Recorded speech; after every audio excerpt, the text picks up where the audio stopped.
Balance maintain করে আস্তে আস্তে ধীরে ধীরে বলে কাটতে খাইবে, শব্দ হবে না। শব্দ হবে না টোকটায়। আর চাবিজটা ধরতে হবে এইভাবে স্যার, মানে কিন্তু আমরা এইভাবে মারবেন কাটবেন শব্দ হবে না। এইভাবে হবে না স্যার, এইভাবে হবে না।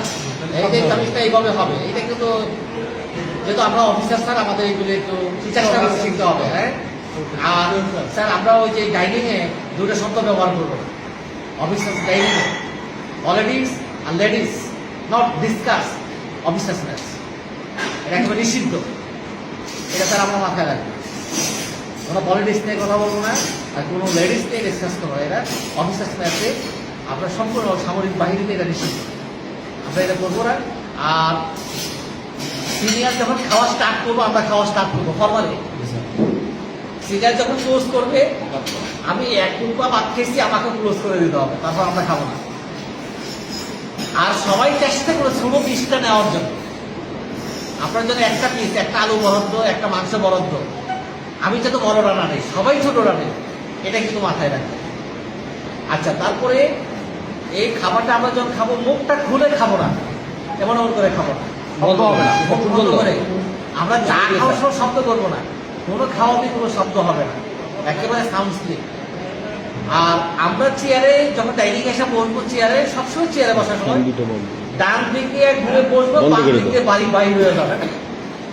চেয়ারে বসা নিয়ে আমরা কি স্যার, যে আমরা ডান দিকে এসে চেয়ারে বসবো, বাম দিকে বাইরে হয়ে যাবো, কোনো শব্দ হবে না। এইটা স্যার একটু খেয়াল রাখবেন। আর গ্লাসের পানি পুরো একবারে খেয়ে ফেলবো না। এইটুকু পরিমাণ যখন পানি থাকবে আপনাকে ওয়েটার তখন বুঝবে যে কি পানি আর লাগবে না, অর্থাৎ 3 ভাগের 2 ভাগ আপনি পানি গ্লাসে রাখবেন, তখন ওয়েটার বুঝবে যে পানি লাগবে, বাকিটা কাভার করে দিবে। আর এখন 3 ভাগের 1 ভাগে যখন নিয়ে আসবেন তখন আপনাকে ওয়েটার পানি দিবে না, এবং 3 ভাগের 1 ভাগ পানিটা গ্লাসে রেখেই দিবেন শেষ পর্যন্ত। অর্থাৎ এই পানিটা, এই গ্লাসটা অন্য কোনো অফিসার তখন ইউজ করবে না। কেন? তখন দেখবেন যে গ্লাসটা ইউজ না। এইটুকু স্যার আমরা ম্যাচ কাজটা আমরা করবো। আর অফিসার ম্যাচে আমরা যখন ঢুকবো, এটা আমাদের একেবারে কোরআন হাদিস সন্ন্যার মধ্যে সালাম দিয়ে, আসসালামু আলাইকুম স্যার, কেউ থাকুক না না থাক, এটা আমরা প্র্যাকটিস করবো। হ্যাঁ, যে মনে করেন কেউ নাই, আপনি এই রুমে কি আছে তখন স্যার ফেরেশতা আছে, রাইট? পৃথিবীতে মানব জন্মের আগে, সৃষ্টির আগে পৃথিবীতে কি বিচরণ ছিল? জিন, হাজার হাজার কোটি কোটি বছর জিন বিচরণ করছে, তাই না স্যার? তো এইটা যে সেনাবাহিনীর যে নিয়মটা, কাস্টমটা, যে আমরা সালাম দিয়ে মেসে ঢুকবো, এটা স্যার আমাদের জন্যই ভালো। কেউ না থাকলেও এটা স্যার একটু খেয়াল করবেন। আর স্পট সিনিয়রিটি অনুযায়ী বসবেন, এখানে সিনিয়র মোস্ট, আর আমি যেখানে বসছি এগুলো একদম মোস্ট জুনিয়র বরাবর, এটা খেয়াল করবো স্যার। একবারে ওই পাশে সিনিয়র মোস্ট ঠিক বেশি, আর সবচেয়ে জুনিয়র বলবে এখানে। তারপরে যে সাইডগুলো আছে ওই পাশ থেকে সিনিয়রিটি অনুযায়ী বসবে, এটা হলো নিয়ম। তো সব জায়গায় আমি আপনার এই নিয়মগুলো আমরা মানার চেষ্টা করবো, এতে করে আমাদের জন্য ভালো হবে।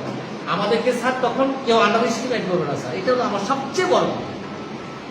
আপনাকে যেন কেউ মনে না করতে পারে আপনি একজন সিভিলিয়ান, নর্মাল পাবলিক, বা আপনার অ্যাটিটিউড, আপনার আচরণ আমাদের আচরণের মধ্যে যাতে না হয়, যাতে আমাদেরকে কেউ আন্ডার এস্টিমেট না করতে পারে। কারণ বিএনসিসিকে নিয়ে অনেকে আন্ডার এস্টিমেট করে, অনেক স্যার আমাদের অনেক দীর্ঘ অভিজ্ঞতা।